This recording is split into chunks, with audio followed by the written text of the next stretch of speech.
Hey everybody, welcome to Professor Long's Lectures in Anatomy and Physiology. I'm Professor Long, as you guys know. We're in this coronavirus shutdown, so I'm doing some quick, impromptu, one-take videos, very crudely done for my students in my anatomy and physiology classes. If you're out there in YouTube land and you stumble across these and you find them helpful, awesome. I'm doing rather simplistic, basic understanding of some fundamental principles, and then we can begin to add layers of detail to that over time.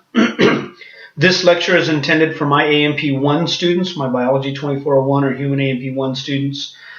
This is going to be the nervous system lecture number 6 in a series of lectures. So I've already done 5 lectures. This is the 6th one.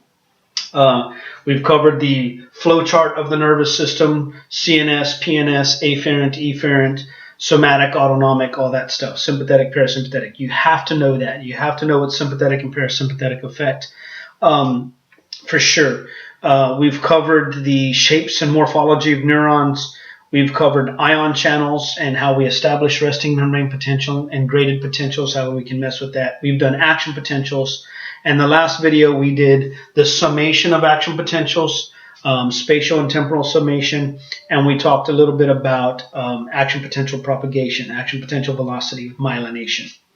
That's going to lead us to one other topic. I don't know how much I'm going to do because, again, I'm trying to watch the timer and do all this the best way for my students. What we are going to talk about here is synaptic activity.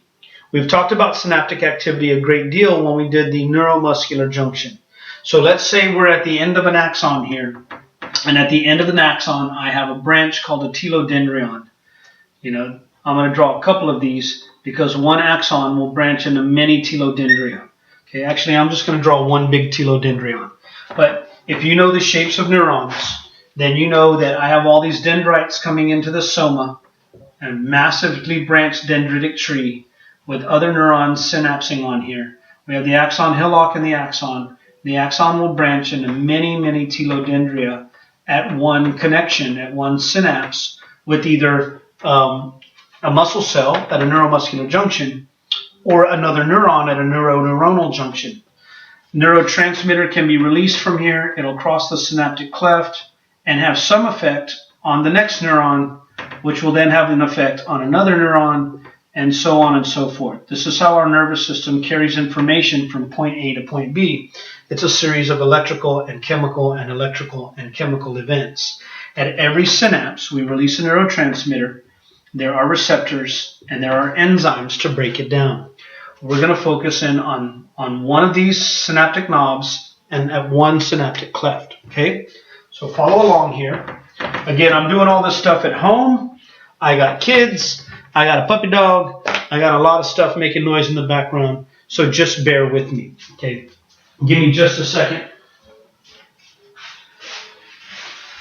I don't want to start this video over and lose it. So I'm going to try to figure out a way eventually to put a pad back here because this thing keeps knocking when I write. I hope it's not bugging you too much in the videos. So when we look at synaptic activity, here's my telodendron. Here's my synaptic knob. I'm going to leave some gaps here for a reason.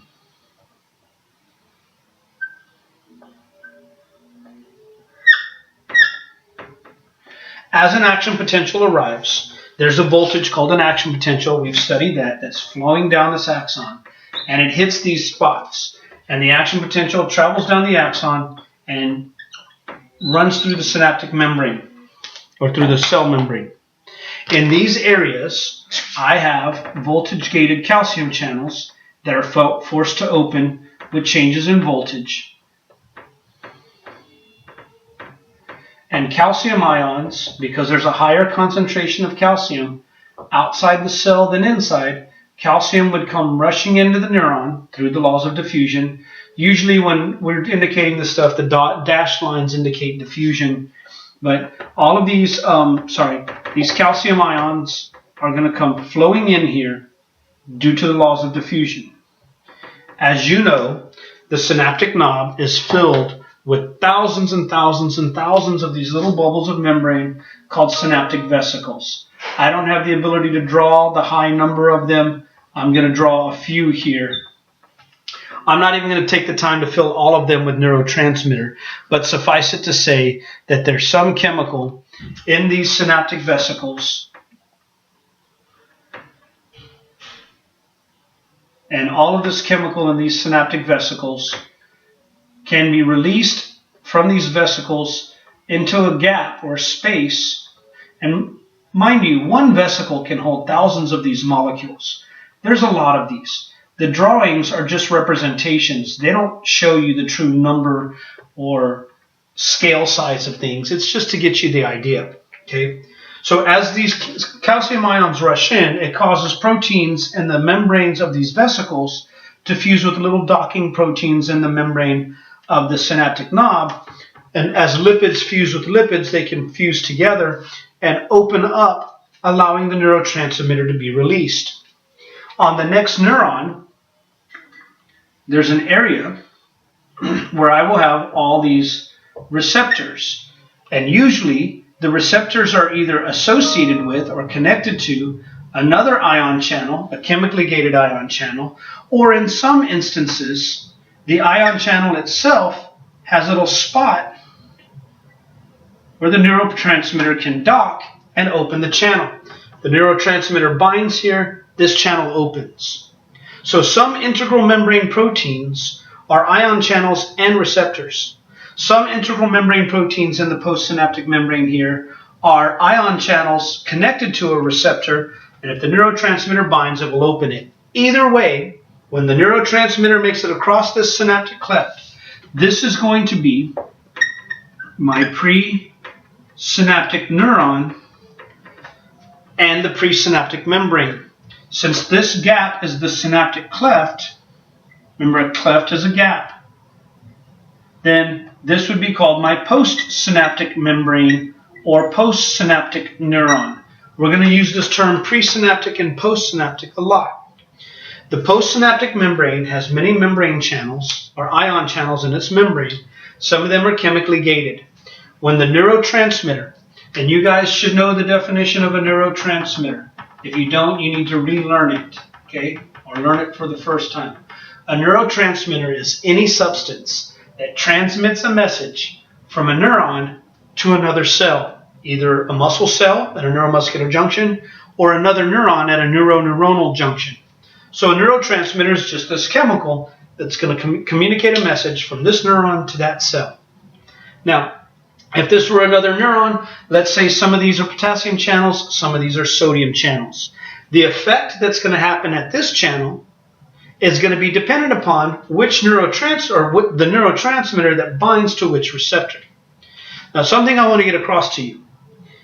The presynaptic neuron, genetically, they are basically set up so that they can synthesize one neurotransmitter and one neurotransmitter only. So let's say this neurotransmitter is acetylcholine. Then this neuron does not have the ability to release any alternate neurotransmitters. Okay? The postsynaptic membrane can have receptors for multiple neurotransmitters. Let's say this receptor is for this neurotransmitter, and then these receptors over here are for a different neurotransmitter. And remember, these neurotransmitters are going to have a specific three-dimensional shape and electrochemical properties, so that let's say maybe a round neurotransmitter like this one won't fit in that receptor. They're not necessarily round, but I'm giving you some concepts. And if another neuron over here dumps a different neurotransmitter in, then this neurotransmitter would not bind to one of these receptors like this because the shape of the neurotransmitter doesn't fit the receptor. It will only fit, say, this one. Got it? So, specific neurotransmitters only bind to specific receptors. They call it a lock-in key hypothesis. Just like I can have a bunch of keys on a keychain that look almost identical. I mean, all the keys that I have for the building that I teach in, a lot of the keys look almost identical. But there's just enough change in them that one key might fit in a lock but won't turn the tumblers, it won't open it. Some neurotransmitters cannot open certain channels. The postsynaptic membrane can have receptors for more than one neurotransmitter. It can have multiple receptors. But the presynaptic cells, if this one releases a specific neurotransmitter, it can only release that neurotransmitter and not any others. Got it? Okay, now, we should understand how synapses work. There's also an enzyme, sometimes more than one, depending on the nature of the synapse, but there's an enzyme that lives in the synaptic cleft that can break down this neurotransmitter. If I pulse out just a small pulse accidentally, maybe some calcium leaked in and I got a small pulse, I don't want to, if I were at a neuromuscular junction, I don't want to have all these jerky movements. I don't want to have my thoughts just kind of jumping out the way I don't want them. So essentially, a small dose of neurotransmitter may not make it across the synaptic cleft. It might get all broken down before we stimulate the postsynaptic membrane. So it takes a lot of neurotransmitter being released sometimes to actually stimulate. So there's sort of a buffer zone where nothing can happen because the enzyme wipes it out. Also, a lot of people think that once a neurotransmitter binds to a receptor, it binds and stays bound. What happens is they can bind and fall off, and then rebind and fall off, and rebind and fall off, and rebind and fall off. Now, if I have multiple neurotransmitters and a receptor, one can bind. If it pops off, then another one can pop in. As it pops off, another one pops in. So they're called binding constants. And if you ever take any physical chemistry, you'll do all these binding constants, K on and K off. It's a lot of fun mathematics if you're into this. I've done lots of it in my day, but it's not important. So just note that when a neurotransmitter binds to a receptor, it can bind and pop off. And if it pops off and gets removed, then we stop the signal if we break down all the neurotransmitter. So essentially, here's the events. And these are the events that are listed on page 70 of my note set. If you're following along in my class, these are the steps of synaptic transmission. In the first step, an action potential will arrive at the synaptic knob and open some voltage-gated calcium channels. In the second step, the calcium ions are going to diffuse into the cell and cause synaptic vesicles to fuse with the synaptic membrane. So all of this is going to be step 2, the calcium ion coming in and release of neurotransmitter. In the third step, the way I have it set up is the neurotransmitter will diffuse across the synaptic cleft and bind to receptors in the postsynaptic membrane.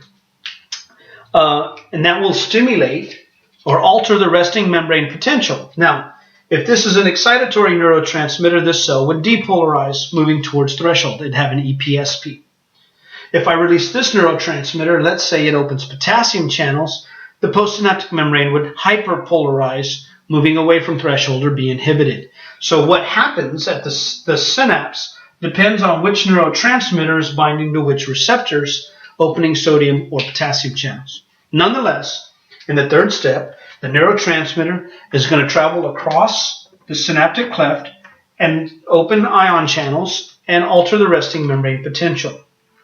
Now, in the next step, as the action potential ends and these calcium ions close, we stop releasing the neurotransmitter. So basically, we go back to steps 1 and 2 and cancel those. The action potential stops, calcium channels close, I stop releasing neurotransmitter. Now, as that happens, these calcium ions are actually going to be actively pumped out of the membrane. Any calcium that leaks in can get pumped out by a calcium pump. So we actively pump the calcium back out of the neuron. So as we stop the action potential and stop the release of the neurotransmitter, the calcium ions are being pumped out, stopping neurotransmitter release. And then over time, either the postsynaptic cell or just within the synapse itself, this enzyme will break down any free neurotransmitter left over, ending synaptic transmission.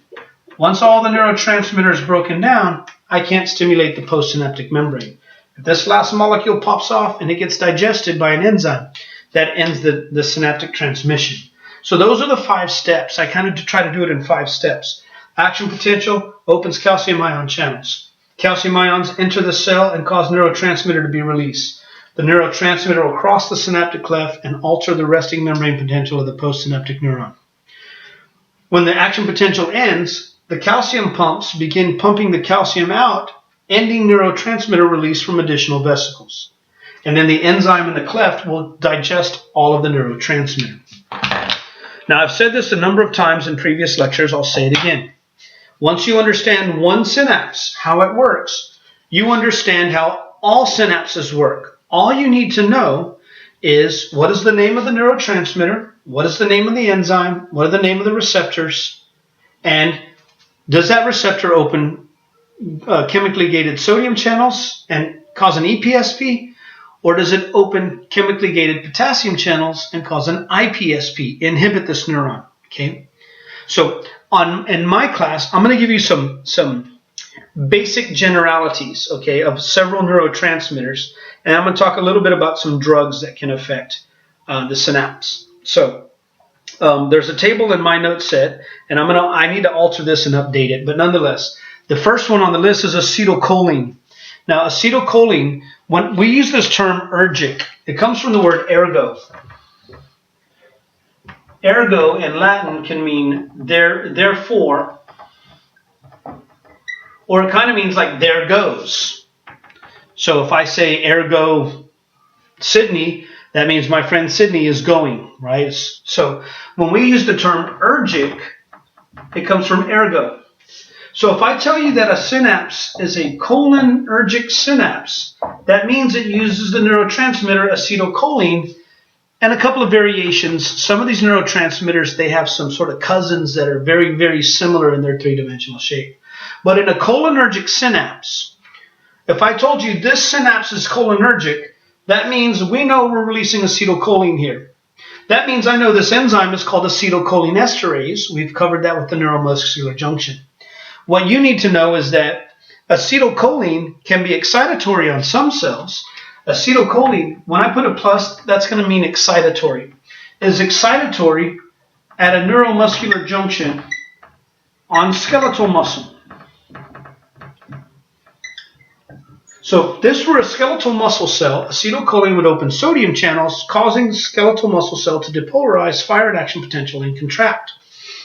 As you know, the action potential would travel, this is from the last lecture test, action potential travels down the sarcolemma, down the T-tubules, shocks the sarcoplasmic reticulum into releasing calcium. Calcium binds to troponin. Troponin changes shape, pulls tropomyosin off the active site. The myosin heads grab and pull. Sarcomeres contract. Muscle contracts. All those steps are due to opening sodium channels and sodium depolarizing the motor end plate. Now, it can be inhibitory. Anytime I put a negative sign, that means we're going to inhibit. That means we're going to open potassium channels, and this cell is going to hyperpolarize. It's inhibitory at the neuromuscular junction on cardiac muscle. Acetylcholine actually opens potassium channels on your heart. The heart muscle cell will hyperpolarize, and it will slow your heart rate. So acetylcholine is used as a drug when someone has tachycardia, a rapid heart rate. If you give them acetylcholine, it can slow the heart rate to a normal rate so that they don't die of a heart attack. The heart doesn't cramp up. It will slow the heart rate back to a normal amount. By the way, I know many of my students always ask, do we have to do math on this test? You better get good at math because you're going to have to do medical dosage calculations. And I know at the college that I'm at, you have to make 100 on your medical dosage calculations in our nursing program, or you can't finish. So you better know how to do medical dosage calculations, because what if you gave someone too much acetylcholine, you could completely shut off the heart and kill somebody. So there's a lot of pharmacology going on here. So anyway, the next type of synapse I want to talk about is called an adrenergic synapse. Okay, so I'm going to erase all of this. You should have those notes. They're actually all written out in my note set already for you. But in what we call an adrenergic synapse, this means ergo's adrenaline. Adrenaline can come in two forms. One form is called, and the most common form in the human body, is norepinephrine. And it has a cousin called epinephrine. All of y'all have heard of an EpiPen. Epi comes from epinephrine. So we abbreviate norepinephrine. Its abbreviation very often is NE, and epinephrine is very often abbreviated as E. So if I told you this was an adrenergic synapse, then you know that this synapse is releasing adrenaline, or norepinephrine, and or its cousin epinephrine. So almost always, adrenaline, epinephrine, and norepinephrine is excitatory. opens some kind of sodium channel, causing the next cell to depolarize. Usually it's excitatory in our nervous system and on skeletal and cardiac muscle. It's excitatory in the nervous system, it's excitatory on skeletal muscle, it's excitatory on the cardiac muscle. So when you have an adrenaline rush, your nervous system starts firing like crazy, you get all amped up and excited, and you just can't shut up or can't stop moving, can't sit still. Your muscles contract harder and faster. When people have an adrenaline rush, they'll lift a car to save a baby, and normally they couldn't lift that much weight. Or, if you're in basketball or something, you might jump higher and dunk a ball. When you have a breakaway, you can get a little bit more muscle contraction. On cardiac muscle, epinephrine is excitatory. If your heart rate is too slow and you take epinephrine, it can speed up your heart. Adrenaline causes the heart to increase its contractions. If you overdose someone, it could cause the heart to cramp and kill you. Now, the way epinephrine works in an EpiPen is it's excitatory on the smooth muscle of many of our blood vessels and can cause them to constrict.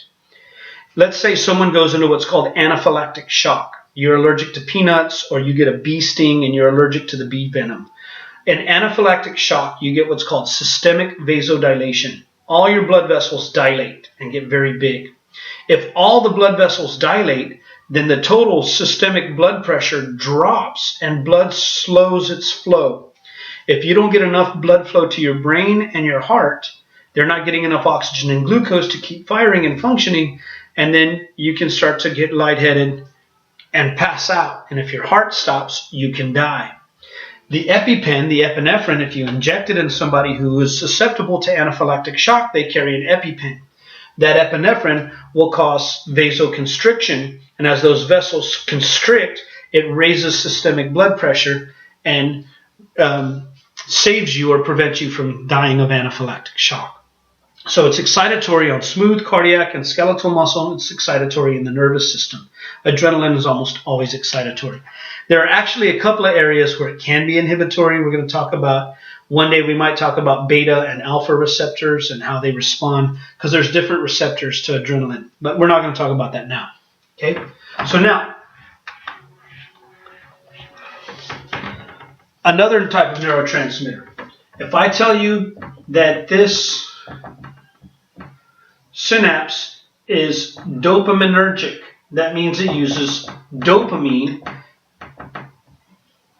And sometimes there are cousins to dopamine that can also stimulate dopamine receptors, but that uses the neurotransmitter dopamine.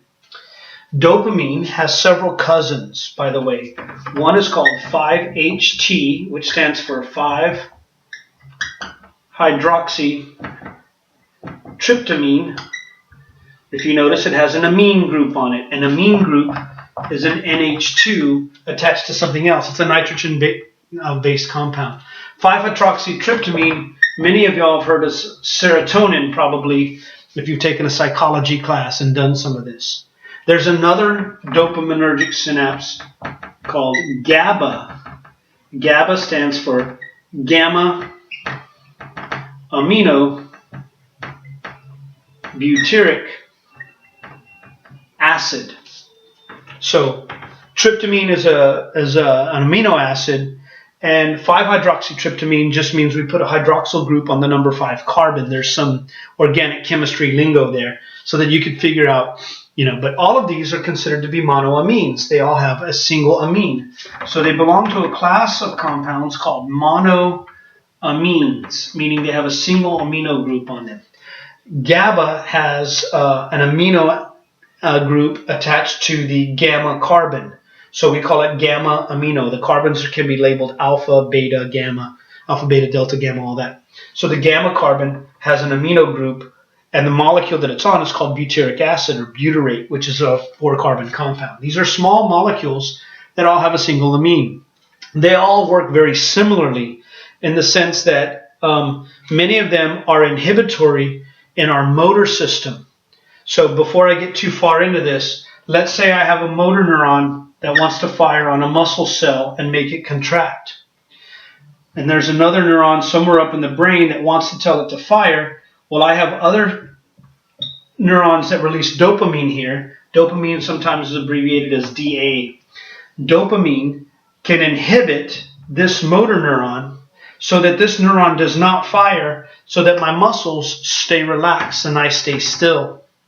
If I stop this neuron from releasing a constant amount of dopamine, then this neuron fires an action potential, this neuron fires, and my muscles will contract.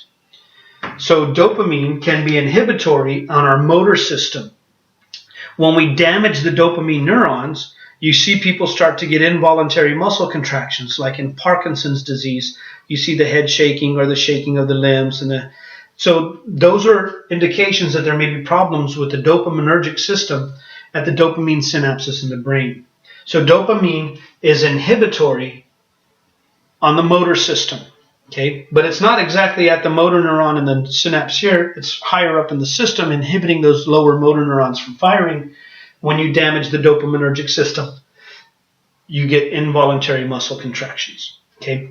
Dopamine can be excitatory on some of the pleasure and mood centers of our brain. So let me erase a lot of this.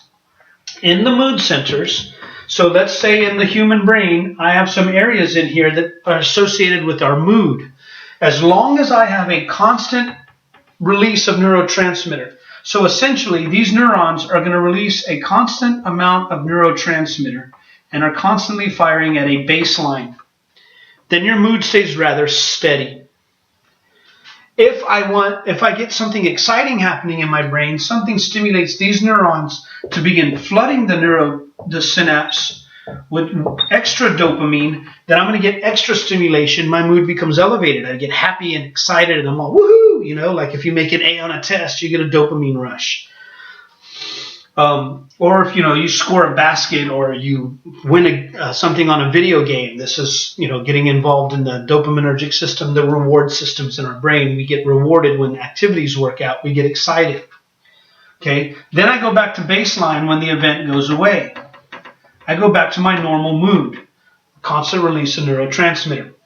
Let's say a negative event happens in our life and our dopaminergic system shuts down or stops releasing as much neurotransmitter, then your mood declines. You get sad or depressed or just down a little bit, kind of having a bad day, or you can have very, very low levels of your mood. You can say chemical type of depression involves our monoamines, either not enough dopamine release, not enough serotonin release, and GABA can play a role in some of our mood and pleasure centers and reward centers in the nervous system. So our monoamines tend to be, especially dopamine, inhibitory on motor neurons and excitatory in our mood centers, okay? And before I finish the last ones, I'm just going to tie this up with this one. The enzyme that's in the synaptic cleft for the monoamines, by the way, is an enzyme, I'm going to write this up here, called monoamine oxidase, which is abbreviated as MAO. You may hear commercials talk about MAOIs, monoamine oxidase inhibitors. There's always these commercials, hey, take this drug, and they show people running through the field, falling in love and happy and all of this stuff. And take this drug, it'll enhance your life, except for don't take it if you have high blood pressure, it could cause flatulence and anal discharge, blah, blah, blah, blah, blah, blah. Don't take it if you're on MAOIs, if you're on antidepressants.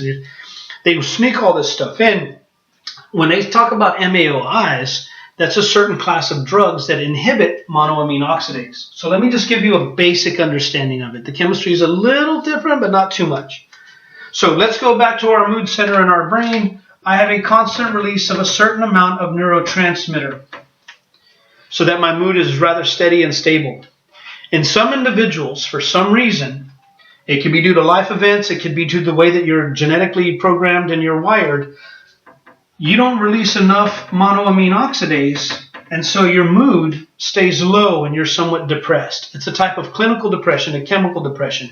There are a number of things that can trigger depression. This is just one example. Well, one of the class of compounds that they can administer is called monoamine oxidase inhibitors, because the enzyme monoamine oxidase is breaking down what little bit of neurotransmitter you have left so that you don't feel good. Monoamine oxidase inhibitors will bind up the monoamine oxidase and leave just a little bit of it, if they get the dosage right, functional. So now the little bit of neurotransmitter gets across the synaptic cleft, stimulates your mood center, and your mood gets rather normal. Now, if you take another drug that inhibits the MAOI, it could trigger your depression again. So there's a lot of drug interaction that you're going to have to study when you study pharmacology. But one way that pharmaceuticals can work in the nervous system at synapses is by inhibiting the enzyme that's breaking down the neurotransmitter. Okay, so when people abuse a lot of central nervous stimulants, cocaine, ecstasy. Some of you guys have heard of the drug ecstasy that's on the streets. They take it at raves and the kids can't stop moving. They're overstimulated. Everything's super heightened. Well, it's stimulating the mood centers and inhibiting your, or you're messing up sort of the dopaminergic system, and you just keep moving and moving and moving. Ecstasy is related to a stuff called GHB, which is gamma hydroxybutyrate, which can bind to these GABA receptors. Sometimes when you take some of these other drugs, rather than inhibiting these neurotransmitters, what if you take a drug that binds to these receptors and you flood your synapses with this drug that can bind to the same receptor as the monoamines? Well, when it binds here, it's going to elevate your mood. So it feels wonderful. I've never abused any drugs. I've never taken any of these illegal drugs. I was too afraid to mess up my brain chemistry. But nonetheless, some of those drugs can bind to dopamine receptors, serotonin receptors, or GABA receptors and stimulate the mood centers of your brain. And the enzyme can't break them down, or breaks them down much more slowly, so that you get this high, this euphoric feeling for a long period of time. That can lead to something dangerous. And here's what happens. If I continually overstimulate this neuron, remember, these proteins have to be synthesized and stuck in the cell membrane through protein sorting, and they're going to break down, so we'll remove patches of membrane and replace them so that we always have a constant number of receptors. And let's say every one of these red marks represents the receptors for dopamine or serotonin or GABA, depending on where we're at in the brain. If I continually flood these synapses with the drug, cocaine, ecstasy, GHB, ice, methamphetamine. So all of these drugs can bind to some of these receptors and elevate your mood and stimulate you, and you can't stop moving. Tweakers are always tweaking and moving around, and you're so stimulated. Well, if you do it too often, these neurons just get worn out. They say, man, I just can't handle this. So they just quit replacing some of these receptors. And if I lose the receptors, it's called down-regulating. I'm going to regulate the receptors, but I'm going to take it down some. Now, when I'm not on the drug, I don't get the same level of mood, and my mood can become depressed. So people who abuse a lot of these CNS stimulants that bind to our dopaminergic, our serotoninergic, or GABAergic neurons and synapses can damage their mood. They create mood disorders where they can have wild swings in mood. They're very euphoric one day and just fly off the handle. You see this in people who abuse too much methamphetamine. They can't sit still. And people who do too much X and GHB, they just, they can't sit still. If you watch a TV show when they're busting someone, the cops can tell. My friends who are police officers and EMTs and emergency room physicians, I saw it when I worked in the medical field in the ER. You would see these people that they're amped out, and you know it. And eventually you can down-regulate these neurons and do permanent damage to your nervous system. Some of these effects, by the way, can be reversed. It depends on how much of the drug and how long you've abused it.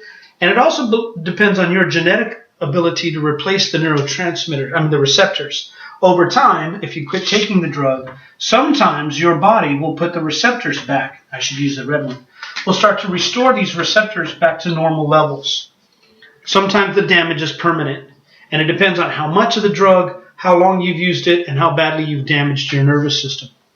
By the way, another way that we can affect this, there are a number of nerve agents. Now, for my class, I'm just going to test you on cholinergic, adrenergic, and dopaminergic synapses. You need to know where they're excitatory, where they're inhibitory in the nervous system, essentially everything that's written here.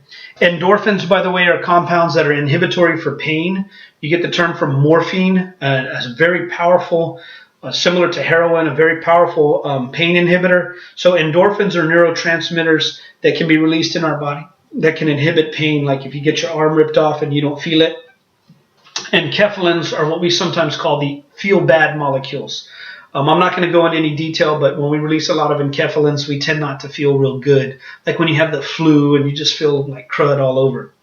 By the way, endorphins not only inhibit pain, they give a sense of euphoria as well. When people run in long distances and your body wants to quit, you can release endorphins. It inhibits the pain and you get the runner's high. It can be addictive, just like morphine. Some people are addicted to running. Anyway, I've talked a lot about how synapses work. A lot of this I'm not going to test on in my class, but I do want you guys to understand. Cholinergic means they use acetylcholine. They are excitatory in skeletal muscle, inhibitory in cardiac.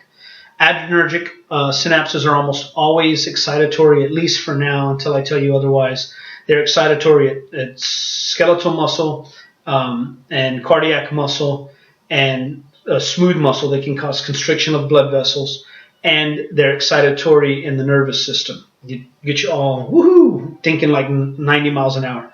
Dopaminergic synapses use dopamine, and there's also GABAergic and serotonergic synapses, and they all use these compounds. So if I tell you something ergic and you recognize the name, that means that that neurotransmitter is used there. You also know a little bit about the enzyme that's breaking them down. At least in acetylcholine, it's acetylcholinesterase. For our dopaminergic synapses, it's monoamine oxidase. And you have a little bit of understanding of how synapses work. This last little bit I'm going to talk about, again, just like me talking about drugs, is just information for you to have some understanding of how these things impact you. If I have a drug that binds to calcium channels at the presynaptic neuron and blocks them from opening, I've essentially shut that synapse off. So there are calcium channel blockers that can have effects in other parts of the body, like in the heart for cardiac muscle contraction. If you're having too much heart contraction, you can use calcium channel blockers to ease up on the heart, make it not work so hard. But then they're going to have effects in your nervous system if you take too much. They can affect synapses in other places. I have drugs or chemicals, compounds, toxins, and poisons that can bind to calcium channels and open them, causing a complete release of neurotransmitter, which would cause an overstimulation of the next synapse. So if I had something that did that at a neuromuscular junction, your muscles would be in spastic paralysis, cramped up. There are drugs that can bind to, they can enter the synapse and bind to these vesicles and stop the release of the neurotransmitter. I would shut that synapse off. There are also drugs that can inhibit the action potential in the presynaptic neuron so that I never even reach the synaptic cleft, shutting the synapse off. There are drugs that can bind up the enzyme here so that when I do release the drug, or the neurotransmitter, I should say, the neurotransmitter will bind here and not be broken down, so I get a constant stimulus of the postsynaptic membrane. Cholinesterase or esterase inhibitors will bind up acetylcholinesterase so that at a neuromuscular junction, if you release acetylcholine, your muscles will cramp. Those are bug toxins. They're all esterase inhibitors. They inhibit acetylcholinesterase, so when you spray a roach, you'll see that they'll start to flap their wings, and they go into such rapid contractions they actually reach tetanus and cramp, and they die. Eventually they stop breathing because it will paralyze our ability to breathe, and the animals can die, or the insects can die. So I can also have drugs that bind to the postsynaptic membrane and mimic the drug. If I took a sympathomimetic drug, it would mime or act like adrenaline, sympathetic neurotransmitter, and cause me to get really excited. So anytime you have a mimetic drug, something mimetic, it mimes or acts like that. It'll bind to the receptors. The problem is, a lot of times, that synthetic drug will not be recognized by the neurotransmitter, and it can't be broken down, so you have to be careful. And then we have some drugs that can bind to the postsynaptic membrane and block these channels so that the neurotransmitter can't function. There's a lot of pharmacology here. I wish I had some time to go into all of it, but we can block the release of the neurotransmitter. We can block the receptors at the postsynaptic membrane so the neurotransmitter cannot bind.